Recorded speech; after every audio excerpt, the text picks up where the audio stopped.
नमस्कार विद्यार्थी मित्रांनो, पाठीमागच्या व्हिडिओमध्ये मी तुम्हाला प्रश्न विचारला होता, सूर्यकुलात पृथ्वीसह एकूण किती ग्रह आहेत?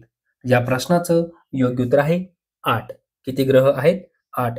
विद्यार्थी मित्रांनो, या व्हिडिओमध्ये एकूण 10 प्रश्न आपण पाहणार आहोत.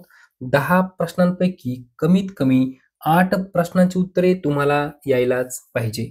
चला तर बघूया प्रश्न पहिला. पहा, महाराष्ट्रामध्ये तापी नदीची लांबी किती आहे? या प्रश्नाचं योग्य उत्तर आहे 208 किलोमीटर. हा प्रश्न पोलीस भरतीमध्ये 10 वेळापेक्षाही जास्त वेळा विचारला गेला आहे. हा प्रश्न तलाठी भरतीमध्ये खूप वेळा विचारला गेला आहे. प्रश्न व्यवस्थित वाचायचा आहे. महाराष्ट्रामध्ये तापी नदीची लांबी किती आहे? 208 किलोमीटर. पुढील प्रश्न पहा, अष्टविनायकपैकी पुणे जिल्ह्यात किती स्थाने आहेत? विद्यार्थी मित्रांनो, याचे योग्य उत्तर आहे 5. मी तुम्हाला छोटीशी ट्रिक सांगतो. काय म्हटलं आहे? पुणे जिल्ह्यात 1 नंबर अक्षर काय आहे? प. प वर्ण 5 असं लक्षात ठेवायचं आहे. पुढील प्रश्न पहा, खालीलपैकी कोणता पर्याय अयोग्य आहे? पहा, काय म्हटलं आहे? खालीलपैकी कोणता पर्याय अयोग्य आहे? तर पहा, श्री महागणपती रांजणगाव पुणे हे बरोबर आहे. श्री महागणपती रांजणगाव या ठिकाणी आहे, पुणे जिल्ह्यात आहे, बरोबर आहे. 2 नंबर पर्याय पहा, बल्लाळेश्वर पाली या ठिकाणी आहे, रायगड जिल्ह्यात आहे. 2 नंबर पर्याय सुद्धा बरोबर आहे. तिसरा पर्याय पहा, श्रीविनायक महाड या ठिकाणी रायगड जिल्ह्यात आहे. 3 नंबर पर्याय सुद्धा बरोबर आहे. 4 नंबर पर्याय पहा, सिद्धिविनायक सिद्धटेक पुणे. विद्यार्थी मित्रांनो, पुणे या ठिकाणी नाही आहे, तर कोणत्या जिल्ह्यात आहे? सिद्धिविनायक सिद्धटेक पुणे जिल्ह्यात नाही आहे, तर कोणत्या जिल्ह्यात आहे? अहिल्यानगर या ठिकाणी आहे, लक्षात ठेवायचं आहे. म्हणून या ठिकाणी योग्य उत्तर आहे 4 नंबर पर्याय. आपलं काय विचारलं? अयोग्य 4 नंबर पर्याय काय आहे? अयोग्य आहे. पुढील प्रश्न पहा, खालीलपैकी कोणती म्हण समानार्थी नाही? काय म्हटलं आहे? खालीलपैकी कोणती म्हण समानार्थी नाही? पहा, बेला फुलाची गाठ पडणे, दाम तसे काम. विद्यार्थी मित्रांनो, ही जी काही म्हण आहे, ही काही समानार्थी नाही. कारण बेला फुलाची गाठ पडणे याला जर आपण विचार केला, आपण म्हणतो ना, कावळ्याला झालं बसायला आणि फांदीला झालं मोडायला. ती म्हण याच्या समानार्थी आहे. म्हणजे या ठिकाणी आपलं उत्तर काय आहे? 1 नंबर पर्याय आपलं उत्तर आहे. आपल्याला विचारलं काय आहे? खालीलपैकी कोणती म्हण समानार्थी नाही? तर पहिलाच पर्याय आपलं उत्तर आहे.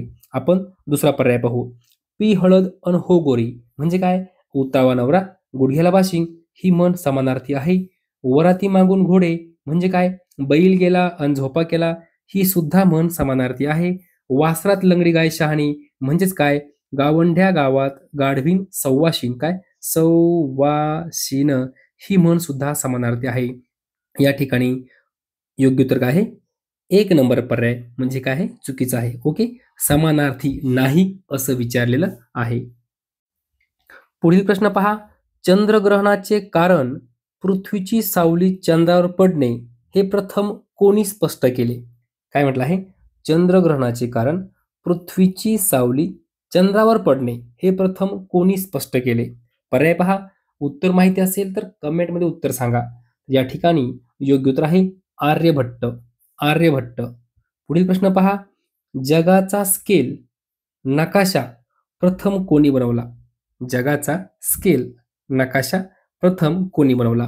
पर्याय पहा, थॉमस एडिसन, चांडविक, कोपर्निकस, ॲनॉक्सिमॅडर.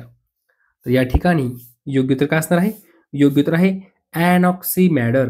जगाचा स्केल नकाशा प्रथम कोणी बनवला? ॲनॉक्सिमॅडर. पुढील प्रश्न पहा, नाव मोठं लक्षण खोटं या म्हणीला खालीलपैकी कोणती म्हण समानार्थी आहे? समानार्थी आहे असं म्हटलेलं आहे. पर्याय पहा, गेले तिकडे वारे नाही, शेरात 6वा शेर नाही, तेरड्याचे रंग 3 दिवस नाही, बडा घर पोकळवासा बरोबर. आपल्याला समानार्थी म्हण विचारले आहे. नाव मोठं लक्षण खोटं याला समानार्थी म्हण आहे बडा घर पोकळ वासा. ओके, पुढील प्रश्न पहा, जिओग्राफिका हा शब्द प्रथम कोणी वापरला? जिओग्राफिका हा शब्द प्रथम कोणी वापरला? तर या प्रश्नाचं योग्य उत्तर आहे एराटोस्थेनिस. पुढील प्रश्न पहा. खालीलपैकी कोणती जोडी अयोग्य आहे? अयोग्य आहे असं म्हटलेलं आहे. प्रश्न विद्यार्थी मित्रांनो व्यवस्थित वाचायचा आहे. पहा. उपेक्षितांचे अंतरंग हे पुस्तक आहे. हे कोणाचं आहे? व्यंकटेश माडगूळकर. हे बरोबर आहे का? मित्रांनो हे बरोबर नाही. हे चुकीचं आहे. ओके. त्यानंतर पुढचा पर्याय पहा. माणुसकीचे गहिवर हे पुस्तक कोणाचं आहे? श्री म माटे. हे बरोबर आहे. नापास मुलांची गोष्ट हे पुस्तक कोणाचं आहे? अरुण शेवते. बरोबर आहे. मी वनवासी हे पुस्तक कोणाचं आहे? सिंधुताई सपकाळ. हेही बरोबर आहे. विद्यार्थी मित्रांनो या ठिकाणी जो काही चुकीचा पर्याय आहे तो आहे 1 नंबर उपेक्षितांचे अंतरंग. व्यंकटेश माडगूळकर हे चुकीचं आहे. मग उपेक्षितांचे अंतरंग हे कोणाचं आहे? तर हे आहे श्री म माटे. लक्षात ठेवायचं आहे. श्री म माटे यांचं पुस्तक आहे उपेक्षितांचे अंतरंग. पुढील प्रश्न पहा. विद्यार्थी मित्रांनो आपला हा शेवटचा प्रश्न आहे. याचं उत्तर तुम्हाला कमेंट बॉक्समध्ये सांगायचं आहे. पहा. वावटळ हे पुस्तक खालीलपैकी कोणाचे आहे? वावटळ हे पुस्तक खालीलपैकी कोणाचे आहे? विद्यार्थी मित्रांनो उत्तर माहिती असेल तर कमेंटमध्ये नक्की सांगा. जर तुम्हाला हा व्हिडिओ आवडला असेल तर नक्की लाईक करा, शेअर करा, सबस्क्राईब करा. धन्यवाद.